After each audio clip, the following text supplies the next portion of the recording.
Welcome. Here's a quick recap on Bridgerton Season 1. In London, young ladies trapped in tight corsets and dresses are presented by their mamas to the Queen. Whichever one she finds pleasing, the Queen chooses as the season's diamond, automatically making her the most sought-after maiden of the season. Now, a few things you must know about this little London. There comes a special season where young women ripe for marriage are paraded by their families to find worthy suitors. A lady is groomed to marry, nothing more. It's frowned upon for a woman from a reputable home to do anything else except be a lady. She's never to be found with a man unchaperoned and must ensure she finds a suitor before the end of the season. A ghostwriter by the name Lady Whistledown invests in writing the juiciest gossips, secrets, and scandals. No one knows who the writer is, but she certainly has the people's heart as they look forward to her prince. But this story is about the Bridgertons, a family of 8. Anthony, Benedict, Colin, Gregory, and the girls, Daphne, Eloise, Francesca, and Hyacinth, with the widowed Viscountess Lady Bridgerton. Daphne, the eldest daughter of the Bridgerton family, earns the title of the season's diamond by the Queen. She absolutely loves it as she's looked forward to it all her life. The same can't be said for her sister Eloise, who wishes never to be in Daphne's shoes. On the other hand are the Featheringtons, a family of 3,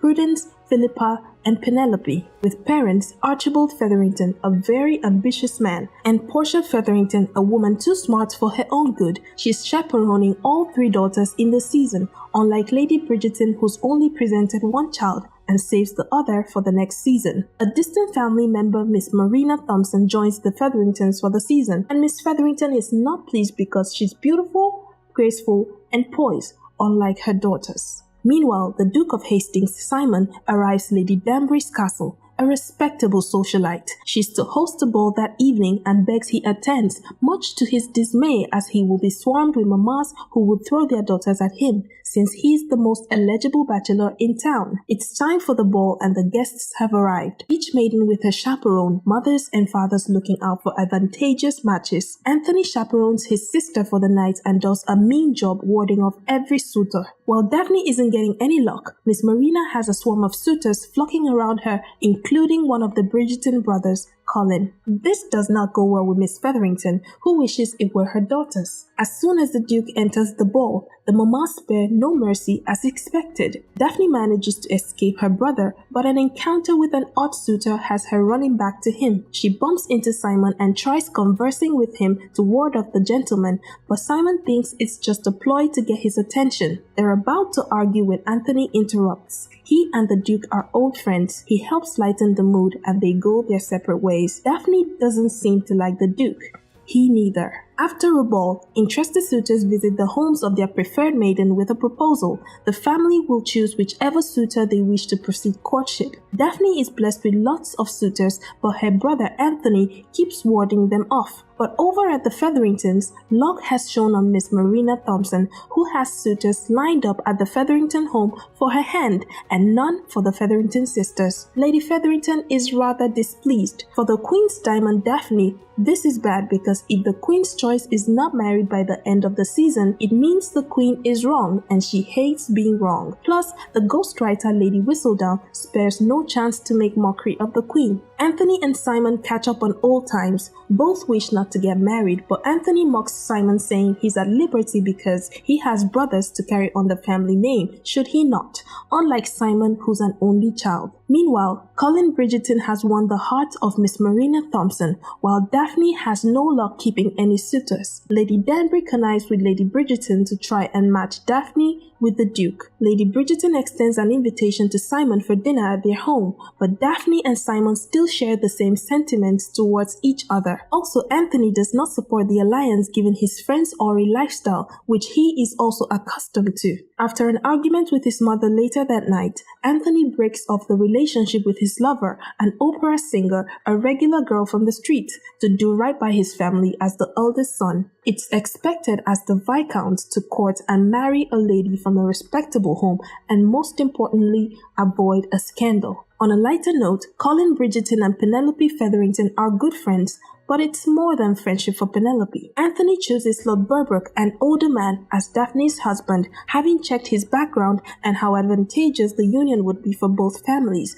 but Daphne won't hear of it. Meanwhile, Lady Featherington finds out Miss Marina is pregnant. Daphne is approached by Lord Berbrooke, who tries to force himself on her. She knocks him out before Simon, who noticed, gets to them. He's awfully impressed at her, so he proposes to form a fake alliance. If people see them together, the mamas will leave him alone, and the suitors will once again be interested in Daphne. Suitors would follow whoever the most eligible bachelor wants. They just need to give Lady Whistledown something to write about, making him look unavailable and she desirable. They do not have to like each other, they just need to appear madly in love. As expected, all eyes are on them as they take the dance floor, and Lady Whistledown takes the bait. A brief story about Simon. On the night he was born, his mother died, but his late father, the Duke of Hastings, was only happy he had a son. Unfortunately, Simon had a speaking disability. His father could not stand having a son who wasn't okay, so he kept him hidden while he tried to shape him into the son he wanted. When he couldn't, he treated the boy like an outcast. Lady Danbury, who was a friend to Simon's mother, took charge of the boy's welfare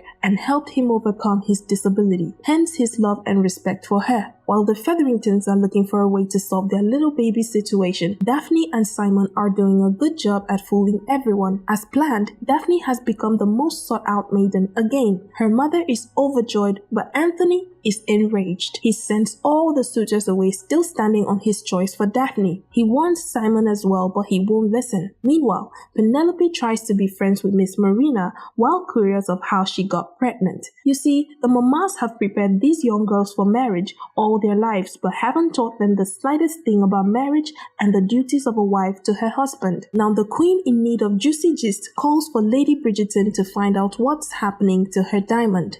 While Anthony tries to keep Simon away from his sister, Simon tells him of Lord Berbrooke's rendezvous with Daphne.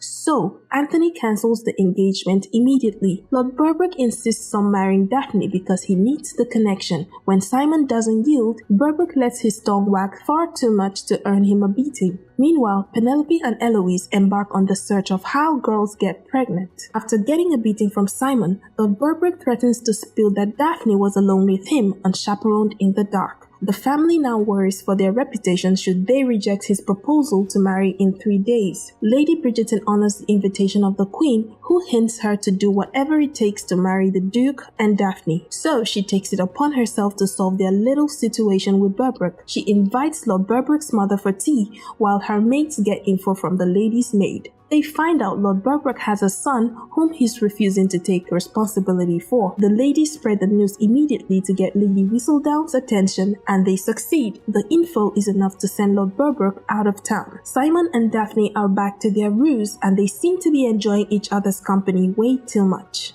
Lady Danbury notices Simon's hesitation with Daphne and asks what bothers him. He thinks of when he promised his father on his deathbed never to marry or have children who will carry on the family name just to spite him. Meanwhile, Daphne's having a hard time finding the perfect match from the lineup of suitors. On the other hand, Lady Featherington instructs Miss Marina to find herself a suitor at once and pin the baby on him before he realizes. Daphne gets curious about Simon's decision not to marry and asks Anthony, who has no idea. Meanwhile, a dashing prince, Frederick from Russia, the Queen's nephew, has joined in the search for a bride, and the town swarms him like a feast. The prince has an eye for Daphne, but she's rather distracted by someone else. The Queen encourages the prince to pursue her still. Daphne's curiosity of what happens between a husband and wife heightens, so she picks Simon's brain, who is rather surprised at how little mothers tell their daughters. Meanwhile, Lady Danbury wants him to give way to the prince if he is not serious with Daphne. It would be a shame for her to lose such a worthy suitor. Eloise and Benedict are two Bridgertons who fell far from the tree. Eloise is interested in uncovering the identity of Lady Whistledown and hopes to be like her,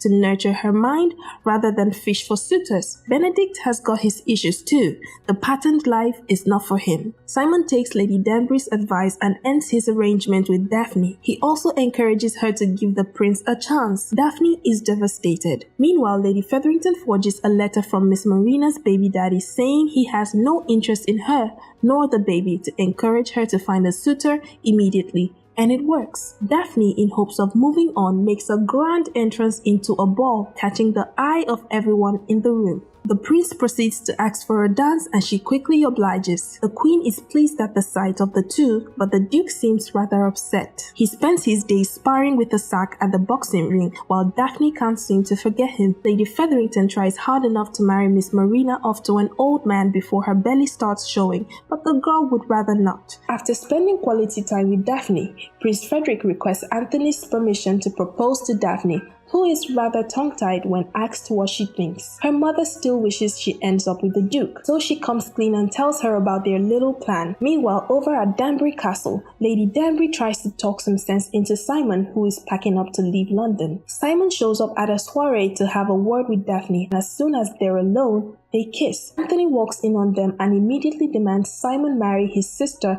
for defiling her honor, but he refuses instantly. Anthony declares they have a duel to the death instead. Miss Marina has chosen Colin Bridgerton as her target to marry and pin the pregnancy on him. Penelope, who's secretly in love with her friend Colin, doesn't like that, but refrains from saying anything since she and Marina have grown close. Daphne tries to talk Anthony out of the duel, but his mind is made up. Meanwhile, it appears the Featheringtons have another problem. They are broke. Lord Featherington gambled away most of their property. Daphne rides into the middle of the duel between Simon and Anthony. She believes they were seen by someone else while they kissed and begs the Duke to marry her or risk her never getting married over a scandal. Simon says he cannot marry her because he will not be able to give her children. Daphne decides to let go of her dreams and save her reputation instead. She agrees to marry the Duke regardless. She informs her mother of her engagement with the Duke and she is enthralled. The Queen, not so much, as Lady Whistledown mocks her for thinking she could match her nephew the prince with the season's diamond. Penelope tries to disrupt the courting between Marina and Colin but has no luck. Meanwhile, the prince makes his peace with Daphne's choice. The wedding is rushed, slated to happen in a few days before tongues wag, but the Queen influences the Pope, who does not grant their request. Lady Danbury suggests they give the Queen a bit of attention. It should get things sailing smoothly in no time. They take the lady's initiative and, surprising to Daphne, the Duke speaks so much of her as though he were in love. The Queen agrees to give them license to wed, and so Daphne and Duke marry immediately. At the wedding, Eloise is busy investigating the identity of Lady Whistledown. The Queen overhears her discussion and encourages her to unmask the writer soon. Daphne and Simon are barely talking to each other for a married couple. Meanwhile, Lady Bridgerton attempts to explain what happens between a man and woman on their wedding night to Daphne, but still cannot find the right words. Daphne and Simon say their goodbyes as they take an awkward ride to the inn where they'll be lodging for the night. Simon requests separate rooms for both of them, but the two can't seem to fall asleep. Simon goes to her room and they both confess their feelings and consummate their marriage. While Daphne is off on her honeymoon, Colin announces his engagement to Miss Marina, much to the surprise of his family. Anthony tries to talk him out of it, but the young chap is determined. Marina tries to make peace with Penelope, but the girl is so pissed. Meanwhile, Lady Bridgerton tries to prune Eloise into the perfect lady to get her ready for the next season, which is difficult given Eloise's personality. While the Featheringtons have dinner at the Bridgerton mansion, Penelope tries to share Marina's secret with Colin, but he doesn't listen. She also tries persuading Marina from marrying Colin, but the girl's mind is made up. Daphne, on the other hand, is just settling into her new role, doing her best to understand her new home, the people,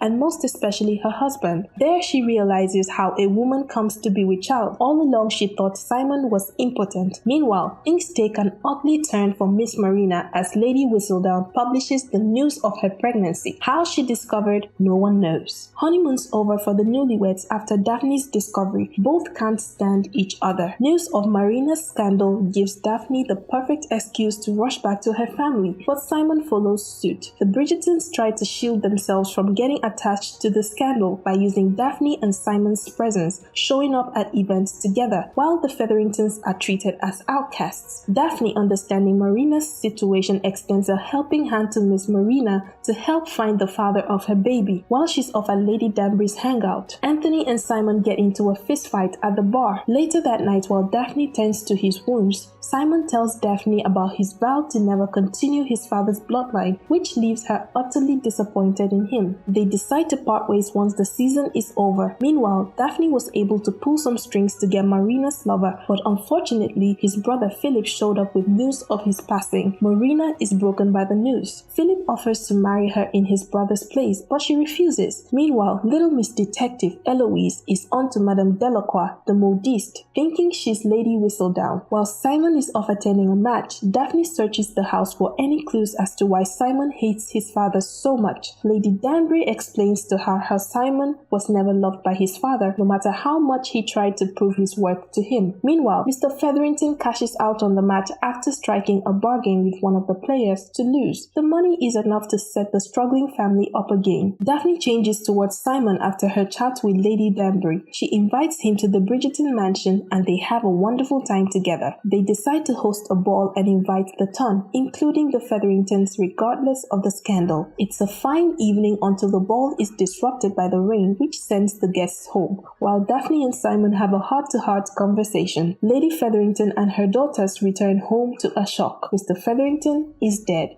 While misfortune visits their home, Daphne and Simon finally mend their issues and decide to stay together. Well, the season is finally over. Miss Marina, left with no choice, accepts Philip's proposal and leaves with him. Turns out Lord Featherington had mortgaged his estate, and so a new lord is set to take over his house. Meanwhile, the Bridgertons bid farewell to Colin, who sets out to travel and will be gone for long. Anthony finally decides to yield to his mother's pressure to settle down, while Eloise realizes Madame Delacroix, whom she believed to be Lady Whistledown, is in fact not. So much effort down the drain. Meanwhile, it is revealed that her beloved friend Penelope is Lady Whistledown. The season signs out with the Duke and Duchess welcoming their first child. Until the next season, the end. Please like and subscribe to the channel. Tune in for more movie moments.